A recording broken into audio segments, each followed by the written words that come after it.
বাংলাদেশ আর বাংলাদেশ থাকতেছে না। বাংলাদেশের আয়তন ছোট হয়ে যাবে, বাংলাদেশ কয়েক ভাগে ভাগ হয়ে যাবে।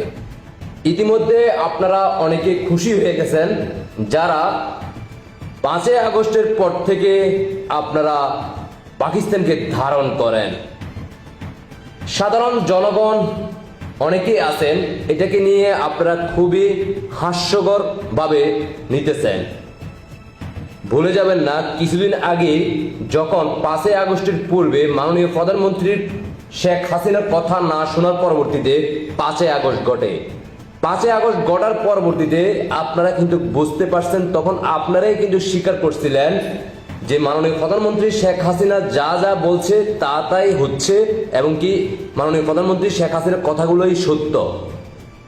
আপনারা ভুল করছেন, তখন আর স্বীকার করেও লাভ হয় নাই, যেহেতু 5 আগস্ট ঘটে গেছে। ঠিক তেমনি ভাবে যেটা আমরা বলতেছি সেটাই হতে যাচ্ছে। ইতিমধ্যে আপনারা অনেকে জানেন, যারা বিজ্ঞ মানুষ আছেন, যারা অভিজ্ঞ লোক আছেন, তারা জিনিসটা বুঝতেছেন। সাধারণ জনগণের উদ্দেশ্য করে বলবো, ফেনী থেকে শুরু করা চট্টগ্রামকে বাংলাদেশ থেকে আলাদা করে নেওয়া হচ্ছে, এবং কি তারা প্রস্তুতি অলরেডি গ্রহণ করে ফেলছে। যে কোনো মুহূর্তে বাস্তবায়ন হতে যাচ্ছে, এবং কি যুদ্ধ হতে পারে। বাংলাদেশ, ভারত, পাকিস্তান 3টা দেশে এখানে যুক্ত হবে। বহির্বিশ্বের শক্তি তো আছেই। আসুন আমরা শুনে আসি, বিশ্লেষণ করতেছেন তাদের মধ্য দিয়ে আমরা শুনতে থাকি। সুপ্রিয় দর্শক, সবাইকে আবারও শুভেচ্ছা, স্বাগতম। ইতিমধ্যে প্রধান উপদেষ্টা থেকে শুরু করে পররাষ্ট্র উপদেষ্টা গতকাল বলেছে বাংলাদেশের সীমান্ত এখন অন্য রাষ্ট্রের হাতে। ঠিক আজকে আবার রেজওয়ানা মন্তব্য করেছে বাংলাদেশ তার মানচিত্র নতুনভাবে আঁকতে হতে পারে রিজওয়ানা হাসান। তো এখানে আবার আজকে প্রধান উপদেষ্টা ইউনূস আরো একটা মন্তব্য করেছে, সেটা হলো যুদ্ধের প্রস্তুতি নেওয়ার জন্য বা আহ্বান করেছেন। ভারত পাকিস্তান যুদ্ধ হলে আমাদেরও প্রস্তুতি থাকতে হবে, তিনি তেমনটাই বলেছেন। তো এখন প্রশ্ন হলো, সবচেয়ে গুরুত্বপূর্ণ যে বিষয়টা, আতঙ্কিত হওয়ার বিষয়, সৈয়দ রেজওয়ানা হাসান যেটা বলেছেন বাংলাদেশের মানচিত্র নতুন করে আঁকতে হতে পারে, কি একটা ভয়ঙ্কর কথা, সার্বভৌমত্বের প্রতি আঘাত। আসলে এটা বলার অপেক্ষা রাখে না। তো আমি এখন একটু সাংবাদিক জয় আহমেদের কাছে যাব, আপনার কাছে জানতে চাইবো যে বাংলাদেশের মানচিত্র সত্যি কি নতুন করে আঁকতে চলেছে, আপনি যদি একটু বলতেন। আপনার হচ্ছে যে এই জুলাই বিপ্লবটা মূলত হয়েছে কিছু কন্ডিশনকে দিয়ে আর কি। যে সরকারটা গঠিত হয়েছে ইউনূসের নেতৃত্বে, তারা যে আপনার একটা মেটিকুলাস প্ল্যানের মাধ্যমে রাষ্ট্রকে বিক্রি করে দিয়ে এসে ক্ষমতায় বসেছে, সেগুলো এখন বাস্তবায়ন হচ্ছে। এটা নতুন কোনো ইস্যু না, এটা তাদের সাথে লিখিত চুক্তি যে ইউনূস সরকারকে ক্ষমতায় বসানোর উদ্দেশ্য ছিল যে কি কি কাজ ইউনূসকে করতে হবে, সেই কন্ডিশন দিয়ে ইউনূস আসলে ক্ষমতায় বসেছে। সেইগুলো আরেকটা বিষয় বলেন বলেন। তো সেখানে এই যে আজকে আপনার করিডোর দেওয়া আপনার ইয়াকে আরাকানকে, বা আজকে আপনার এই যে পররাষ্ট্র উপদেষ্টা যে কথাগুলো বলেতেছে, মানে এটা হচ্ছে যে ওই কর্মকাণ্ডগুলো অলরেডি শুরু হয়ে গেছে, ঠিক আছে। তো এখন যুদ্ধের প্রস্তুতি নেওয়ার কথা বলা হয়েছে, যে তারা এগুলো বাস্তবায়ন করতে যায়, যদি কোনো মানে বাংলাদেশের জনগণ যদি প্রতিরোধ গড়ে তোলে বা আপনার অন্য কোনো দেশ এটার মধ্যে হস্তক্ষেপ করে, তাকে প্রতিরোধ করার জন্য।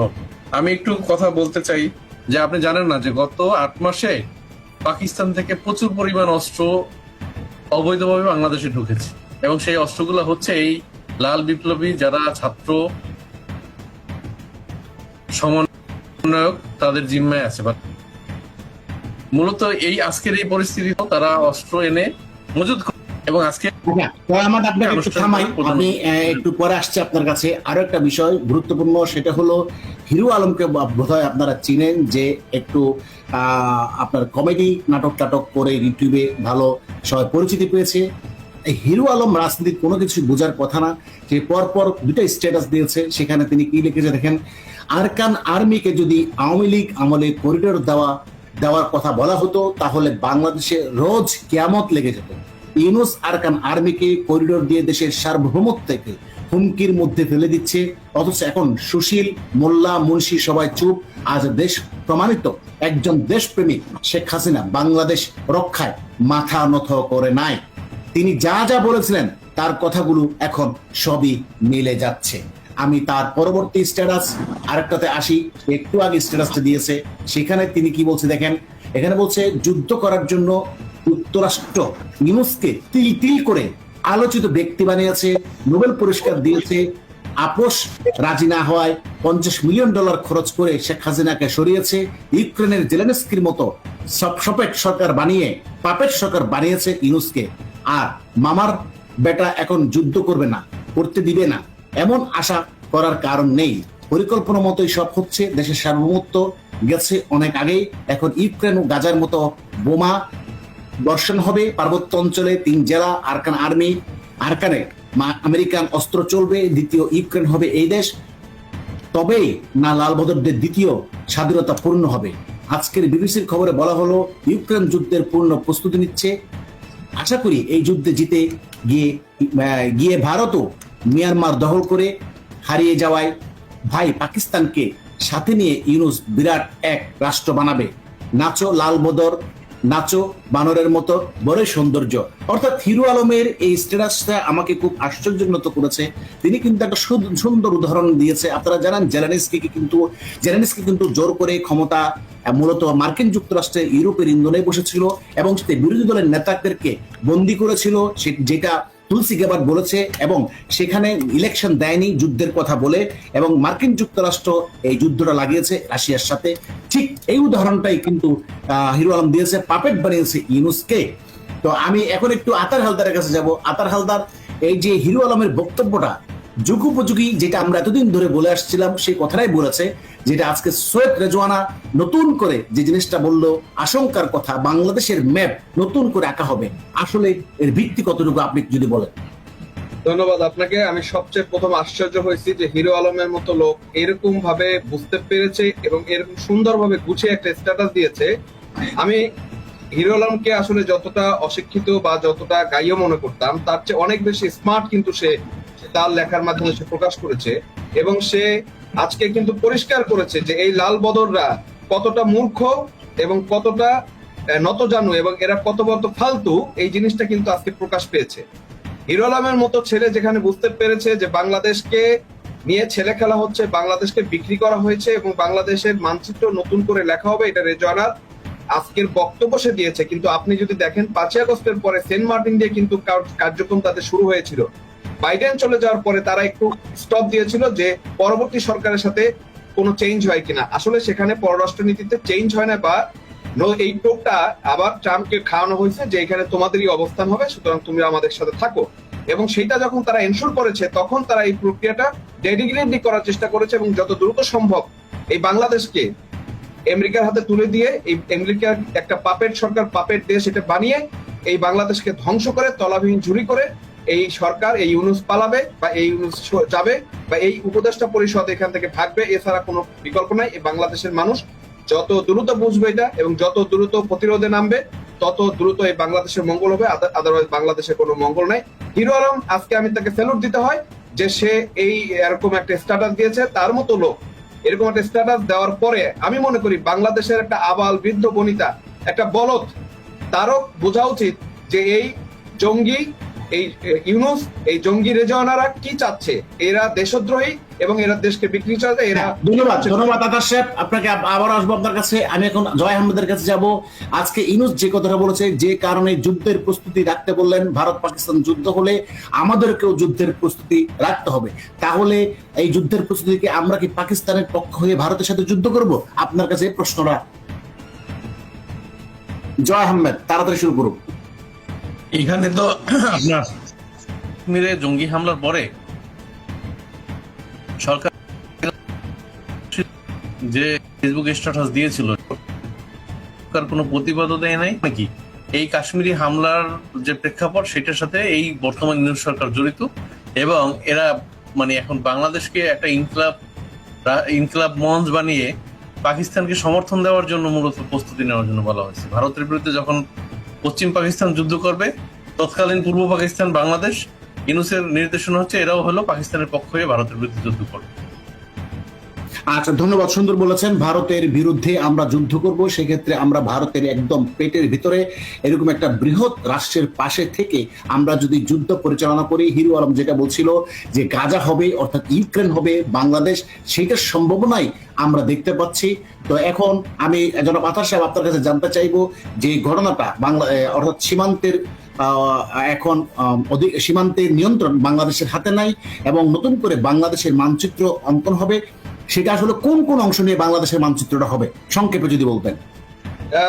বাংলাদেশের যে অংশ হবে সেটা হচ্ছে যে একটা ম্যাপ অনেকদিন ধরে ঘোরাফেরা করছিল, আমরা বলতেছিলাম এবং ভারতের বিভিন্ন মিডিয়া বলতেছিল আমাদের উত্তরাঞ্চলের রংপুর থেকে যে মাথাটা আছে সেটা থাকবে না, আর এদিকে ফেনীর থেকে চট্টগ্রামটা থাকবে না, এবং বাদ দিয়ে হয়তো বাংলাদেশ ছোট্ট একটা রাষ্ট্র বা থাকতে পারে, কারণ যে প্রক্রিয়াতে চলছে একদিকে খ্রিস্টান রাষ্ট্র এবং খ্রিস্টান রাষ্ট্র আর এদিকে হচ্ছে ভারত, তার সেভেন সিস্টারকে এনশোর করার জন্য অবশ্যই সে চিকেন নেটকে এলিফ্যান্ট নেটে পরিণত করবে।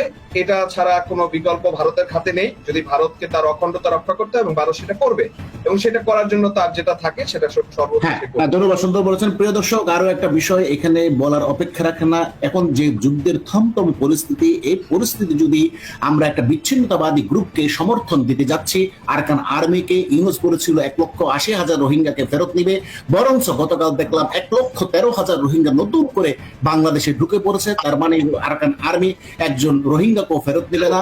আমরা সেই বিদ্রোহী গোষ্ঠীকে সমর্থন দিয়ে আমরা চায়না এবং মায়ানমার সরকারের রসনালাপ করতে যাচ্ছি। ফলে এখানে চায়না মায়ানমার যদি একটা বোমা ফেলে, তাহলে বোমা ফেলতে তাকে আক্রমণ করে বাংলাদেশের বলার কোনো কিছু থাকবে না, কারণ আমরাই আগ বাড়িয়ে আমেরিকার কথা শুনে জুন্টা সরকারের বিরুদ্ধে যুদ্ধ করতে যাচ্ছি, যেটা মূলত চায়না এবং মায়ানমারের বিরুদ্ধে যাবে, এবং ইউনুসকে পাপেট বানিয়ে যুক্তরাষ্ট্র সেই কাজটাই করতে যাচ্ছে। কিন্তু মাঝখান দিয়ে ব্যাটল ফিল্ড হয়ে যাবে বাংলাদেশের ভূমি, বারুদের গন্ধে আবার বারুদের গন্ধে ছড়িয়ে পড়বে, মানুষ মারা যাবে, না খেয়ে মরবে, দুর্ভিক্ষ লাগবে, অর্থাৎ ইউক্রেন গাজার মতো পরিস্থিতি হবে। আমরা চাই সেখান থেকে উত্তরণ যত তাড়াতাড়ি সম্ভব ইউনুসকে এই দেশ থেকে বিতাড়িত করতে পারলে হয়তো এই যাত্রায় রক্ষা করাটা সম্ভব হবে, জাতিকে বাঁচানো সম্ভব হবে। সুতরাং আপনারা আওয়াজ তুলুন এই জাতিকে ধ্বংসের হাত থেকে রক্ষা করার জন্য। অতিথিবৃন্দ, আপনাদেরকে ধন্যবাদ। প্রিয় দর্শক, আপনাদেরকে ধন্যবাদ সাথে থাকার জন্য। আবারও কথা হবে অন্য কোনো বিষয় নিয়ে। কি শুনলেন তো, একজন হিরো আলম তার জায়গা থেকে যদি বুঝতে পারে আজকে আমাদের বাংলাদেশের সুশীল সমাজ যারা দেশকে ধারণ করে, মুখে বলে অন্তরে পাকিস্তানকে ধারণ করে, তারা মানুষদেরকে ভুল ভাল বুঝাচ্ছে সাধারণ জনগণকে। আপনারা বিশ্বাস করেন আর বা নাই করেন, সেটাই বাস্তব হতে যাচ্ছে। এবার আপনারা সিদ্ধান্ত নেন, সাধারণ জনগণ যারা 5 আগস্টের পূর্বে আপনাদেরকে আবেগের জায়গা ব্যবহার করে 5 আগস্ট ঘটিয়েছিল, পরবর্তী ধীরে ধীরে আপনারা কিন্তু ইতিমধ্যে সবাই বুঝতে পারছেন। এখনো কিন্তু হাতে সময় আছে, জেগে উঠুন, রুখে দাঁড়ান, বাংলাদেশকে রক্ষা করুন। আমরা এই বাংলাদেশকে বিন্দু পরিমাণ জায়গাও আমরা অন্য কোনো বহির্বিশ্বের শক্তিকে ব্যবহার করতে দিব না। যার যার অবস্থান থেকে সবাই রুখে দাঁড়ান, প্রস্তুতি গ্রহণ করেন, যুদ্ধের জন্য নিজেকে তৈরি করেন, রাজপথে নেমে আসুন যদি বাংলাদেশকে ধারণ করেন। আর যদি পাকিস্তানকে ধারণ করেন, এই দেশের দুর্দিনে আপনারা যদি প্রমাণ করতে ব্যর্থ হন, পূর্বে যদি আপনার 5 আগস্টে ভুল করে থাকেন, সেটা শুধরানোর সময় কিন্তু এখনই। আর সেটা যদি আপনি শুধরানোর সময়টা যদি নিজেকে শুধরায় না নেন, তাহলে ধরে নেব আপনি বাংলাদেশকে ধারণ করেন না, পাকিস্তানকে ধারণ করেন। বিজয় আমাদের আসবে, বিজয় আমরা সুনিশ্চিত করবো ইনশাআল্লাহ।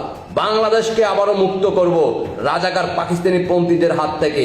তবে এইবার রাজাকার পন্থীদেরকে দ্বিতীয়বার সুযোগ দেওয়া হবে না, ক্ষমা করে দেওয়া হবে না, তাদের বংশ নির্বংশ করব ইনশাআল্লাহ। জয় বাংলা, জয় বঙ্গবন্ধু, জয় শেখ হাসিনা। দেশবাসীকে সর্বোচ্চ শেয়ার করে দেশের জনগণকে দেখানোর সুযোগ করে দিবেন। জয় বাংলার সকল সৈনিক ভাই বোনরা, আপনার আমার দায়িত্ব সবাইকে দেখার সুযোগ করে দেওয়া। যেহেতু আমাদের তথ্যগুলা মিডিয়াতে প্রচার হচ্ছে না, তাই যারা বাংলাদেশকে ধারণ করেন তারা সর্বোচ্চ শেয়ার করেন, যে কোনো জায়গায় শেয়ার করে দেশবাসীকে দেখার সুযোগ করে দিবেন। আশা করি সবাই বুঝতে পারছেন। সবাইকে অসংখ্য ধন্যবাদ। জয় বাংলা, জয় বঙ্গবন্ধু, জয় শেখ হাসিনা। শেখ হাসিনার হাতে নিরাপদ বাংলাদেশ। বিজয় নিয়ে করে ফিরবো ইনশাআল্লাহ। আল্লাহ হাফেজ।